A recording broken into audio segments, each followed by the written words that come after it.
सेवक की प्रीति सोच राम, राखै राम के पाल सिया राम।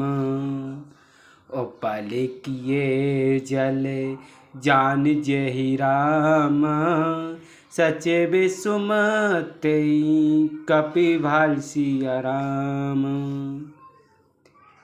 तथापि कृपालु श्री रामचंद्र जी मुझ पर दुष्ट सेवक की प्रीति और रुचि को अवश्य रखेंगे, जिन्होंने फत्तरों को जहाज और बंदरों को भालुओं को बुद्धिमान मंत्री बना दिया। हो हूँ कहावत सब कहते राम, राम सहित उपवासिया राम। साहिब सीता नाथ सो राम, सेवक तुलसीदास सिया राम। मंगल भवनुआ अमंगल हारी, दरबाहु सुदशरथ अजरो बिहारी। सब लोग मुझ पर श्री राम जी सेवक कहते हैं और मैं भी बिना लज्जा संचोक के कहलाता हूँ। कहने वाले को का विरोध नहीं करता। कृपालु श्री राम जी इस निंदक को सहते हैं कि श्री सीतानाथ जी जैसे स्वामी का तुलसीदास का सेवक है। अति बड़े मोरे डेढ़ाई खोरी, सुन यज्ञ नरे कहूँ ना के सकोरी। समझई सह में मोरे अप डर अपने, शोभ सोद राम कीन नहीं सपने। यह मेरी बहुत बड़ी ठेठाई और दोष है। मेरे पाप को सुनकर नरक ने भी नाक सिकोड़ ली है, अर्थात नरक में भी मेरे लिए ठौर नहीं है।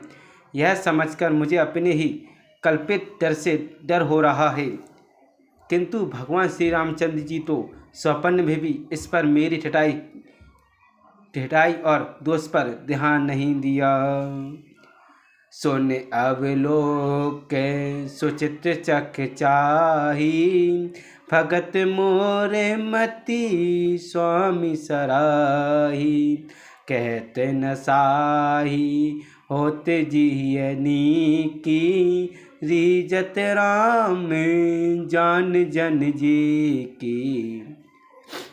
वर मेरे प्रभु श्री रामचंद्र जी ने तो इस बात को सुनकर देखकर और अपने सुचित रूपी चक्षु से निरीक्षण कर मेरी भक्ति और बुद्धि की उल्टे सराहना की है। क्योंकि कहने में तो चाहे बिगड़ जाए, अर्थात मैं चाहे अपनों को भगवान का सेवक कहलाता रहूं, परंतु हृदय में अच्छापन होना चाहिए। हृदय में तो अपने को उनका सेवक बनाए योग्य नहीं मानकर पापी और दीन ही मानता हूँ। यह अच्छापन है। श्री रामचंद्र जी भी दास के हृदय की अच्छी स्थिति जानकर रीझ जाते हैं। रहते न पवु चित चूकिए की, करत सुरत सहे भारी की। जय अज्ञ बांधहूँ व्याध जिम्वाली, फिर सुकंठे सोई कीन कुचाली। प्रभु के चित्त में अपने भक्तों की हुई भूल चूक याद नहीं रहती, वे उसे भूल जाते हैं और उनके हृदय की अच्छाई नीकी को 100 बार याद करते रहते हैं। जिस पाप के कारण उन्होंने बालक को व्याध की तरह मारा था, वैसे ही कुचाल भी सुग्रीवन चली। सोई कर तूत विभीषण केरी, सपन्यों सोना राम ही है मेरी।